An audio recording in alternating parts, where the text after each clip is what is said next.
Hello everyone, welcome back. I'm JJ Furi. So today I'm going to speak about water. So why is water important? Water is important because our bodies are made out of water. We are about 70% water, and water is an extremely hot topic at the moment because many countries are experiencing drought, other countries are experiencing floods. So it's an important topic, and there's also the topic of desertification of land. So lots of land has become desert-like or complete desert, and the desert is also spreading out. It's becoming bigger, the deserts that there are. So this is also a problem of water. It's also a problem of plant cover and not enough trees and plants to cover the soil. But in essence, that's also about water, because water is just running off the land and causing erosion and taking the top layer off of the soil. And that top layer is the most important because that's what we plant into, and that's also what contains the most nutrients. So yeah, coming back to water. Water is also important because we are reliant on natural water sources like rain, springs, aqueducts, aquifers, underground water, because freshwater lakes are not that common. And then, as we know, the ocean is salty. There are ways to get the salt out of the water from the ocean and then use it for human consumption as well. Desalination plants. But that has proved to be somewhat expensive and limited to certain countries. So I'm going to talk about many different topics related to water. This might be a longer video than the previous one. So yeah, if you enjoy the content, please subscribe. Click the subscribe button and the bell to get notifications of when I post new things. There'll also be some links in the comments or the bio where you can check out some other platforms that I'm on as well. Okay, so getting back to water. So our bodies are about 70% water.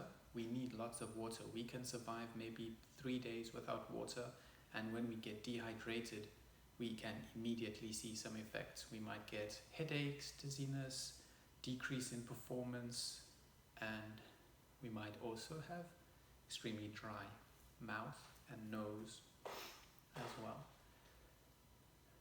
So it's quite easy to see why we need water. Our bodies and our guts also need lots of water. When we eat something like a carbohydrate, we need water as well to absorb it and to be able to use it. So if I take 1 unit of carbohydrates, you need 2 units of water to go with that to absorb.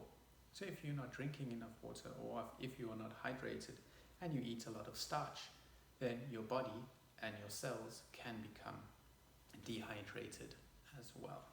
And the same thing happens when we consume lots of like table salt, which is basically just NaCl, those two. And in your cells, you have intracellular fluid and extracellular fluid. You have potassium in one and sodium in the other. So that movement can cause your cells to become dehydrated if it has to move those electrons from one part of the cell to the other part of the cell to balance it out. So if you're consuming too much sodium, you can, in essence, then dehydrate your cells. So this is really important. Fluid is also important for your kidneys, because if you don't have enough water to come into your body, your blood will not be fluid enough, and you can then become dehydrated. Your blood can even flow in a slower state. It will be harder for your body to move your blood because it's not fluid enough, and your heart will start working harder. So this is if you are in a dehydrated state. If we are also not consuming enough water, your kidneys can then have a too concentrated filtrate, and that can cause kidney stones as well. It's one of the causes of kidney stones. It's also the biggest cause of kidney stones. There are other causes, things that you eat as well. So those are some reasons for water. Then, what water should we drink? This is a complicated topic, but also quite easy. So you can drink any kind of water, but the benefit for your body will be different. So tap water usually has things added to it to purify it. So like chloride, they add chloride, and for some reason they add fluorine as well. Fluoride, that's harmful to your body. Fluoride can harden your teeth, but only the outside layer. It's not helping the inside of your teeth, so it's not actually helping to have strong teeth or bones. And if it builds up in your body, it's actually a harmful metal. So tap water is an okay source if that's all that you have, but it's not the best because it's also been recycled many times. The other problem with water is that we are contaminating our own drinking water by just flushing it away down the toilet, down the drain, and also the ones that we use for dishes and for washing clothes. That what we call grey water or black water when it comes out of the toilet, those two kinds of water is just all going and mixing together and it's gone. We're not using that again. Whereas if we implement some systems in our houses, we can actually recycle that quite easily. And you can use it to grow wonderful fruit and vegetables for yourself. So yeah, we're contaminating our own drinking water. So that's why tap water is a problem. Then fresh drinking water, fresh groundwater, or even underground stored water is getting less and less. These are also good sources, but it's not as easy to find a trustworthy source. Bottled water, or what they call mineral water, isn't always what it seems. Some companies have just been bottling filtered tap water or reverse osmosis tap water. So that might not be the best option, but filtered water is good. You can have your own filter in your house. That's a good one, but it has to filter out only the microbes and the bacteria. It should not filter out the minerals. You want minerals in your water to go into your body to get more minerals. That's why coconut water is the best, because it's a natural form of water, a fluid, and it has a lot of nutrients, minerals and vitamins in it. That is important. We don't want dead water that has nothing in, just H2O, no other minerals. We want minerals in the water. We just want the right minerals. So that's important to get the right minerals in your water. So as I said, coconut water is the best natural living source. If you can get this, great, that is the best. But if you cannot, you have to make do with what you have. So tap water, if you have to, if that's your only choice. Filtered tap water is also good if you can filter it yourself.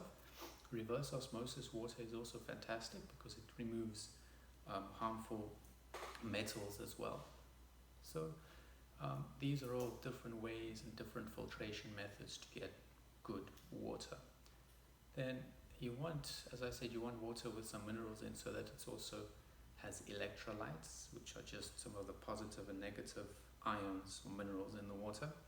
And that's so that your body can use it more easily, so that it's not just pure water coming in, which then needs minerals out of your body to absorb the water. If your water comes in already ionized and already having minerals, your body can use it quite easily.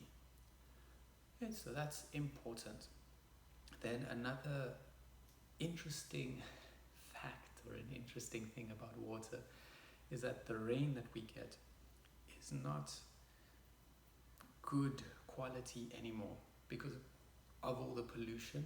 A lot of rain is actually acid rain, so it has a very low pH, and over time that can damage the soil, it can damage the plants, and it can kill everything. In Europe, in America, they have really big problems with this acid rain. Our bodies can tolerate low pH water, but as well, over time it will accumulate heavy metals and become toxic, because your body then has to raise the pH to bring it to a neutral pH around 7.2, so that we can use it, so our body can use it, our bodies can use it. Our bodies and our organs function more in an alkaline environment rather than an acid environment. In an acid environment, disease can thrive, so we don't want to create an acid environment in our bodies. We want a more alkaline environment, except like in your stomach where your food is going in. You want acid there, because if you think about it, food is going from the outside in, and it has to be sterilized in an acid environment and broken down so that your body can use the nutrients. So your skin is a barrier, the inside of your mouth, the mucus layer, all through your throat going down to your stomach, that's all exposed to the outside, so it has to have acid and some protection against germs and disease from outside. So I'm getting a little bit sidetracked, but it's all linked to water. So yes, water is important, and how much water you need will depend on what you do and what you eat. If you eat a lot of fruits and vegetables, you will need less water, because fruits and vegetables contain from 80% and up water. So if you eat an apple, it will consist of more than 90% water. So you are consuming your water. So then you don't need to drink as much in a day. So the general rule of thumb is about 8 glasses of water, or 2 liters. But if you eat lots of fruit and vegetables, that might come down a little, although it's good to still drink a lot to get out some of the waste products in your bodies through your kidneys and through your urine. So that's important. So what you eat will also affect your water. So like I said, if you eat fruit and vegetables, fantastic, you don't need as much water. If you're eating a lot of proteins, a lot of fat, and a lot of carbohydrates, and specifically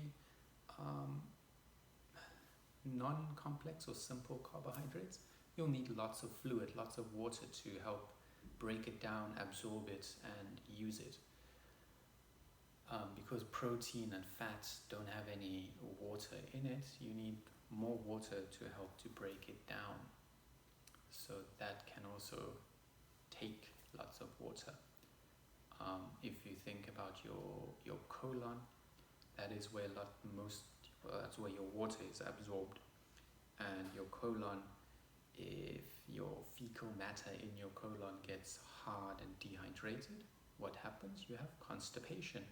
Not very fun. So you want to have enough fluid in your body. If you are constipated for long periods of time, there are many diseases that you can get, piles, you can get inflammation, and it can even lead to cancer of your colon, also diverticulosis. So those things you do not want. You really need to drink enough water. Water is also a way for your body to eliminate waste through your skin.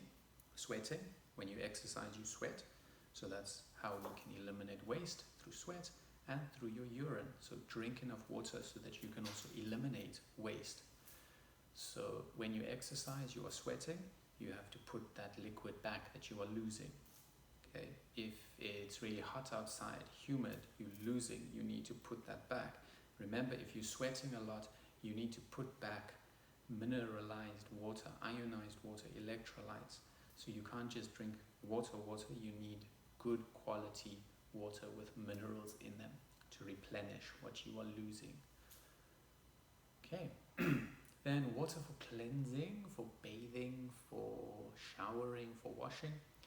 We also actually need clean, good quality water, because your skin can absorb that water.